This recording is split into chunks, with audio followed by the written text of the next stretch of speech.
Walter Delgatti Neto prestou depoimento à CPMI do 8 de janeiro no Congresso Nacional. O hacker foi preso no dia 2 de agosto por invasão aos sistemas do Conselho Nacional de Justiça. Ele ficou conhecido em 2019, quando vazou mensagens de várias autoridades envolvidas na Operação Lava Jato.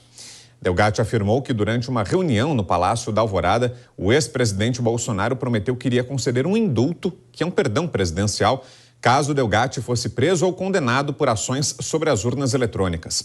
O hacker também afirmou que a deputada Carla Zambelli teria prometido a ele um emprego na campanha à reeleição de Bolsonaro no ano passado.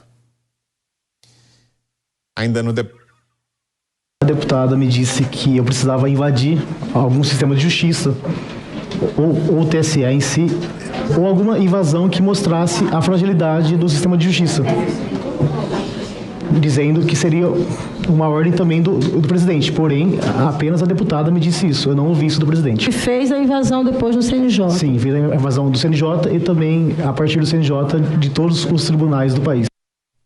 Bom, vamos lá, são vários trechos que nós vamos destacar desse depoimento. Foi um longo depoimento, do hacker hoje à CPMI. São várias as falas de destaque e a gente vai exibindo aqui a conta-gotas. Antes, deixa eu dar as boas-vindas aqui aos nossos comentaristas para o nosso primeiro giro de opinião. Estão aqui comigo a Dora Kramer, lá no Rio de Janeiro, é aqui comigo no nosso estúdio em São Paulo, o Nelson Kobayashi.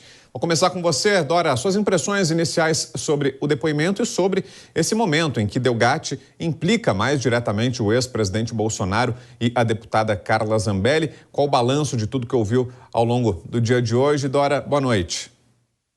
Boa noite, Brown, boa noite, Koba, boa noite para todo mundo. Olha só, o depoimento, ontem a gente falava, que ia ser, se ele falasse, ia ser um depoimento bastante animado, digamos assim. E é claro que foi. Ele complica, para resumir, bem resumido, que a gente acho que vai falar disso ao longo do jornal, ele complica ainda mais a deputada Carla Zambelli e implica o ex-presidente Jair Bolsonaro. Por quê? Ainda que os detalhes mais escabrosos sejam fantasiosos, ainda que ele tenha inventado muita coisa, ainda que ele tenha caído em contradição e por isso vai ser chamado, já foi chamado, está marcado um depoimento para amanhã de manhã na Polícia Federal, esse personagem que até a base da oposição desenhou como um estelionatário, um criminoso, porque é um réu confesso, a pessoa está presa.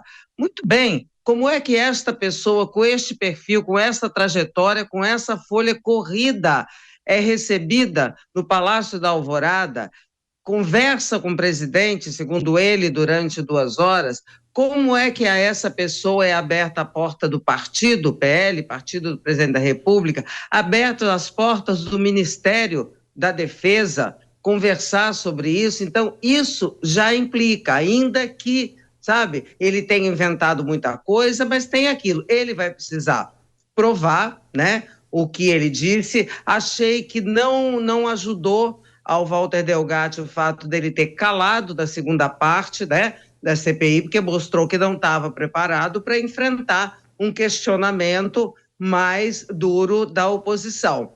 Mas, de qualquer maneira, foi aquele depoimento, eu não sei dizer, se eu talvez não classificasse como um depoimento bomba, mas daquele depoimento que acontece em CPIs, que muda o rumo, CPIs que vêm mais mornas e tal, e eu acho que o Walter Delgatti hoje deu grande animação para os governistas. Agora, Nelson Kobayashi, a gente vai mostrar ainda outros trechos do depoimento, mas são acusações graves contra o ex-presidente Bolsonaro, mas no momento é isso, são acusações, E aí, te pergunto, será que o próprio histórico do hacker, que em 2019 vazou as conversas que deram início àquele processo chamado de Vaza Jato, as conversas entre procuradores e o então juiz Sérgio Moro, que comprometeram ou colocaram em xeque a credibilidade, jogaram sob suspeição o resultado das investigações? Será que o histórico do hacker e até esse fato que a Dora mencionou agora, de que o hacker optou por ficar em silêncio, durante as perguntas da oposição. Afinal, ele tinha o direito de permanecer em silêncio durante todo o depoimento. Foi uma notícia que a gente trouxe ontem à noite aqui no jornal. O Supremo Tribunal Federal autorizou que ele ficasse em silêncio, mas no depoimento ele optou por responder às perguntas de governistas, mas silenciou durante as perguntas dos parlamentares de oposição. Tudo isso, aliado ao histórico dele, faz com que a gente tenha que ver com bastante cautela essas acusações todas, Koba. Boa noite. Sim, com muita cautela. Muito boa noite, Vitor Braun, Dora Kramer, toda a audiência do jornal Jovem Pan. Uma honra estar aqui de volta.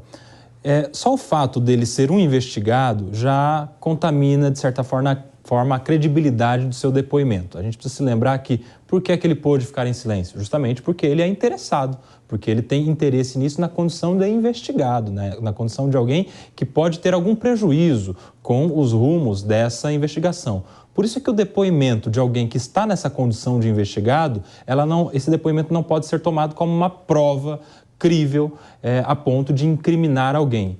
Por esse mesmo motivo é que muitas condenações da Operação Lava Jato foram anuladas, porque nós tivemos na Operação Lava Jato muitas condenações com base exclusivamente na chamada delação premiada. Agora imagine só, se nem na delação premiada, que tem legislação própria, é um instituto do nosso direito, o depoimento de quem delata alguém tem validade como prova exclusiva pela condenação de alguém, o que gerará alguém simplesmente na condição de investigado. Então é claro que esses depoimentos complicam, de certa forma, a vida do presidente, da Carla Zambelli, mas não tem o condão de condená-los. É preciso que a investigação prossiga e que essas alegações, afirmações, sejam amparadas de provas outras, documentais, provas testemunhais de pessoas isentas que façam o compromisso de dizer a verdade e que não tenham nenhum tipo de interesse na investigação, e só assim é que isso pode levar a algum tipo de condenação. Por enquanto, essas alegações não têm o condão de condenar ninguém.